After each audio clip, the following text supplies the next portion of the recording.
selamat datang di Pokemon Podcast kece dan ngobrol santai. Bersama aku Cia. Dan aku Beka yang akan menemani kalian selama podcast ini.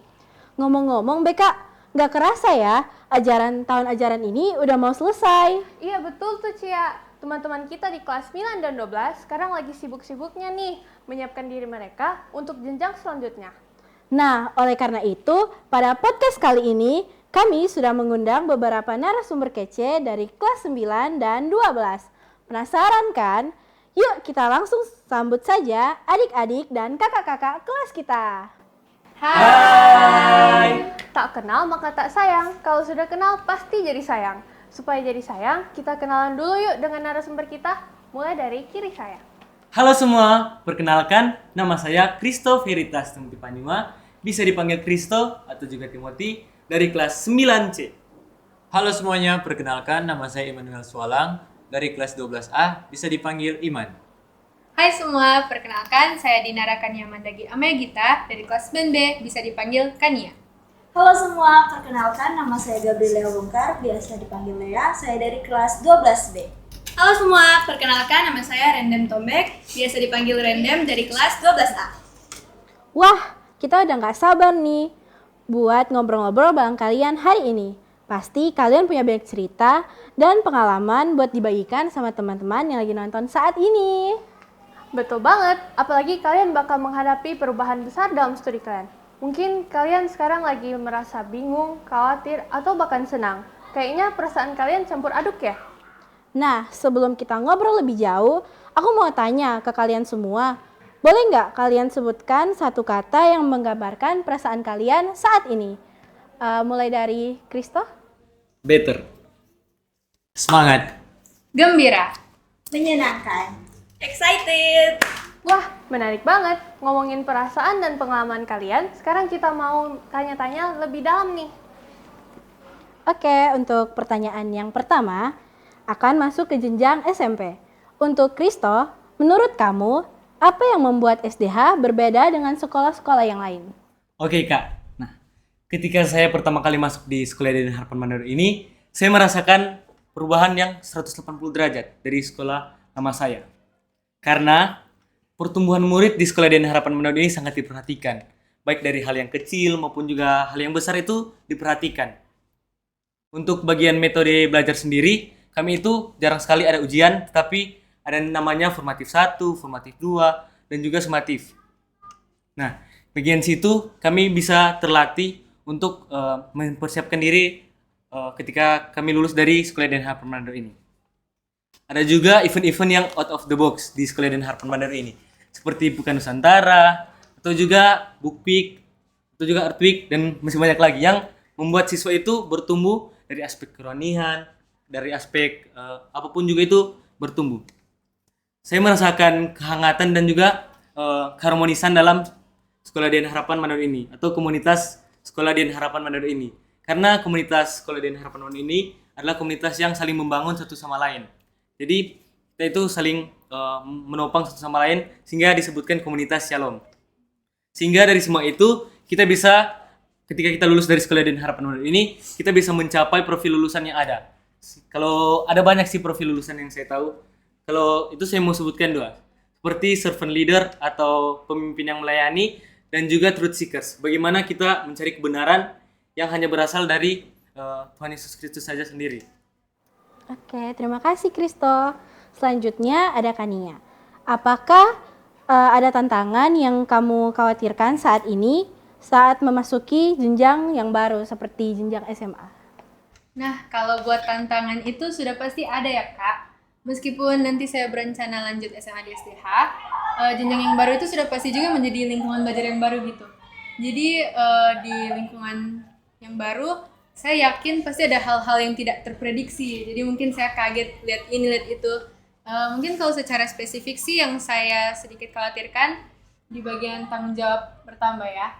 Karena saya dengar dari kakak-kakak, kalau di SMA tugas-tugas itu lebih berat ya Kak. Pasti lebih banyak, terus ada lebih banyak kampanye begitu.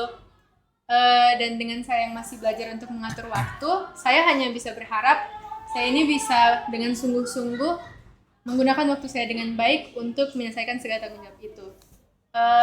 Kalau selain hal akademik, mungkin saya juga khawatirkan ke bagian lingkungan sosial ya Kak.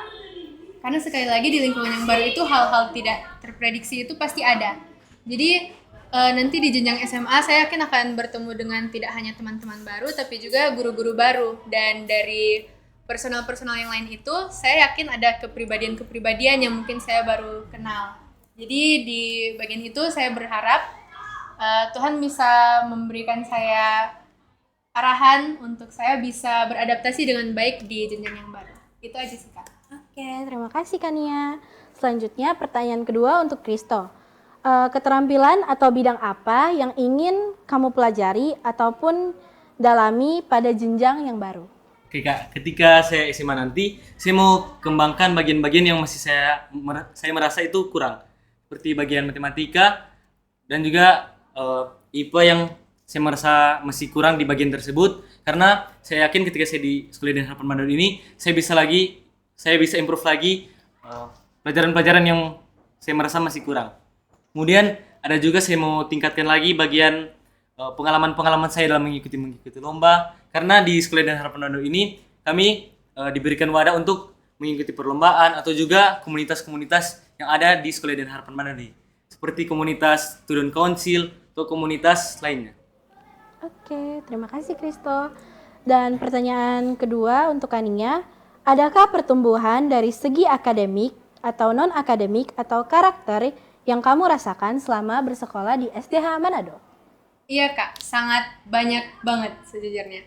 Jadi kalau misalnya dimulai dari akademik, sudah pasti di sekolah kita belajar ya, bertambah ilmu, belajar hal-hal baru. Tapi tidak hanya itu saja, di SDH saya ini menjadi lebih rajin, lebih semangat untuk mengerjakan tugas. Kenapa? Karena seperti yang tadi Moti bilang, di SDH itu tugas-tugasnya itu sangat unik gitu. Jadi setiap guru itu mereka memiliki gaya mengajar mereka sendiri, memiliki proyek-proyek mereka sendiri, tidak hanya tes tertulis saja. Jadi itu membuat saya lebih semangat. Contohnya beberapa saat yang lalu kami itu di seni rupa kami mendapat tugas membuat pameran. Nah, itu membuat saya semangat banget soalnya saya tidak hanya belajar tentang daerah-daerah yang akan saya gunakan di pameran nanti, tapi saya juga belajar untuk menata, memimpin, dan itu membuat saya sangat semangat untuk pergi sekolah gitu. Kalau secara non-akademik itu mungkin di bagian olahraga dan seni, karena di SDH juga sangat mendorong kedua hal tersebut, tidak hanya akademik saja.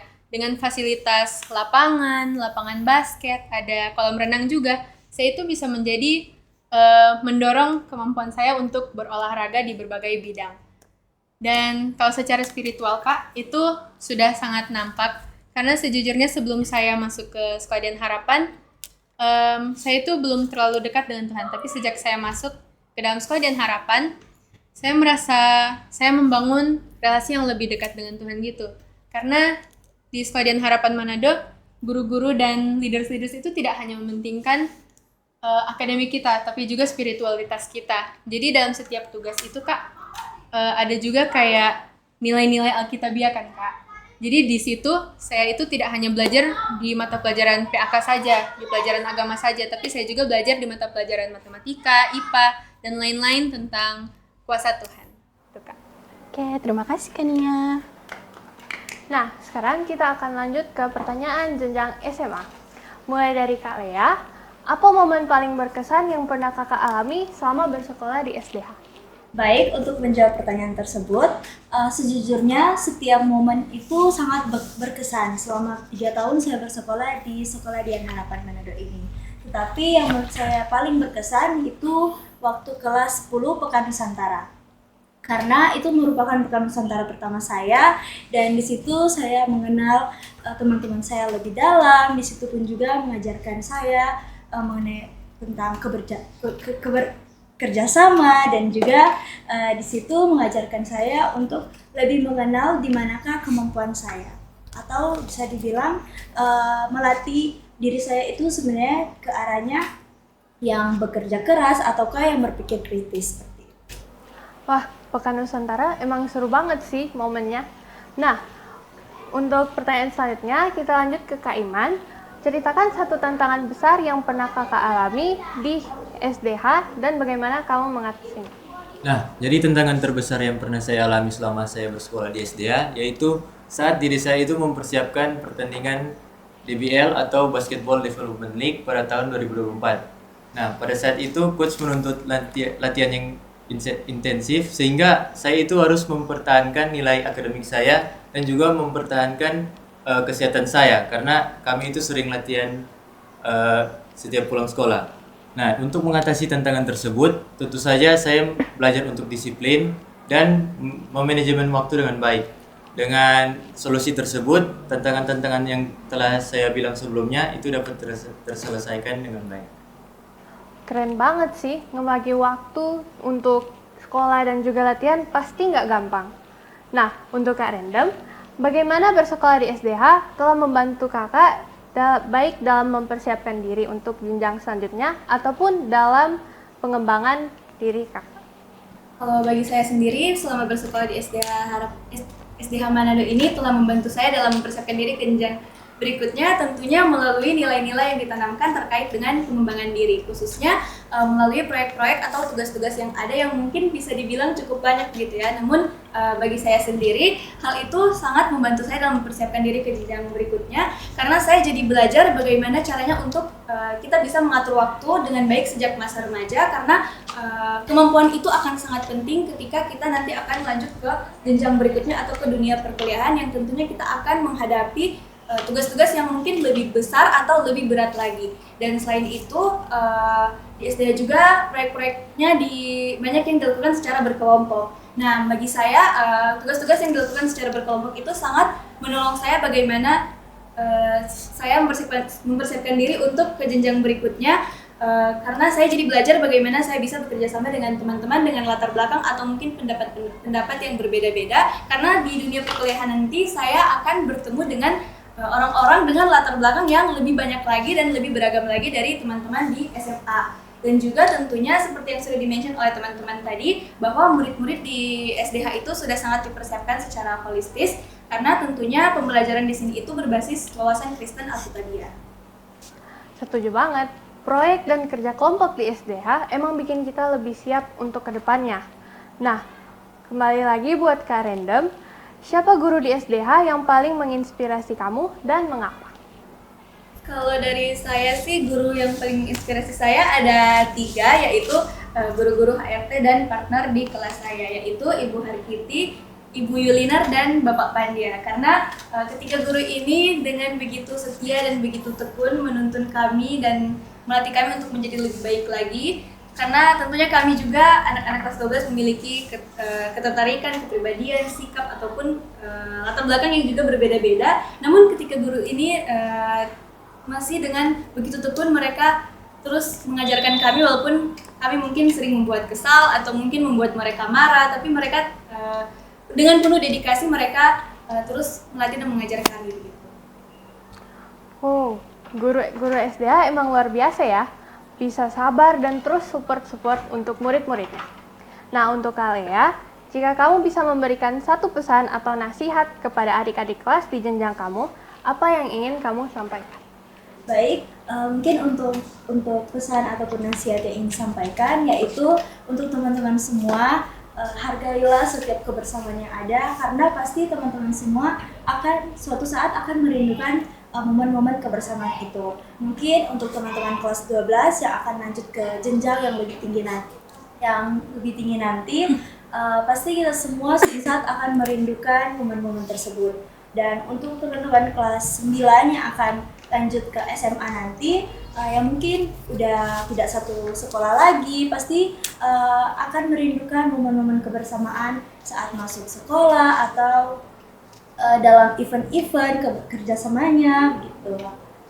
Dan selain itu pun untuk teman-teman semua, jangan takut untuk mencari hal baru, agar supaya percayalah bahwa itu pasti akan berguna suatu saat nanti. Dan tentu saja andalkan Tuhan di setiap kegiatan apapun itu. Jangan melupakan Tuhan ya teman-teman. Semangat! Bener banget guys, kebersamaan itu bakal dirindukan dan jangan takut untuk coba hal baru. Nah, pertanyaan terakhir untuk Kak Iman. Apa rencana kamu setelah lulus dari SDH? Nah, rencana saya setelah lulus dari SDA, tentu saja saya akan melanjutkan ke pendidikan yang lebih tinggi, yaitu kuliah.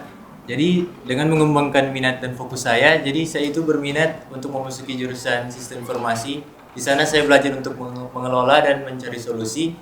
Dan tetapi jujur saja, pada saat ini saya masih bingung untuk berkuliah di mana. Jadi, sampai saat ini saya masih mempertimbangkan tempat untuk kuliah saya nanti. Oh, minat di teknologi, keren banget. Semoga bisa ketemu kampus yang cocok ya. Wah teman-teman, gak kerasa ya kita udah tiba di akhir podcast ini. Sebelumnya, kita mau bilang makasih nih buat para narasumber kece kita hari ini yang sudah nyempetin waktu di tengah-tengah kesibukan mereka yang mungkin lagi persiapan magang, persiapan daftar sekolah baru atau universitas selanjutnya, dan mungkin lagi cari baju untuk wisuda. Makasih banget ya udah mau jawab pertanyaan-pertanyaan kita yang kadang random tapi penuh makna. Udah bagi-bagi cerita dan mungkin curhat dikit. Dan tentu saja bagi inspirasi buat para pendengar. Semoga kalian sukses terus, baik yang lanjut SMA maupun yang mau masuk kuliah. Sebelum kita tutup podcast ini, kita mau ngajarin dulu nih gerakan closing kita, gerakan closing dari podcast ini. Kalau aku bilang Pokemon, nanti kita semua bisa jawab podcast kece dan ngobrol santai. Nah, untuk gerakan podcast kece, kita lakukan gerakan gini ya guys. Nah, untuk mengobrol santai, kalian bisa melakukan gerakan sendiri. Silakan dipikirkan dulu. 1, 2, 3. Oke. Oke deh, terima kasih teman-teman semua yang sudah menonton. Aku Cia. Dan aku Beka. Sampai jumpa di episode selanjutnya dari Pokemon. Podcast kece dan ngobrol santai.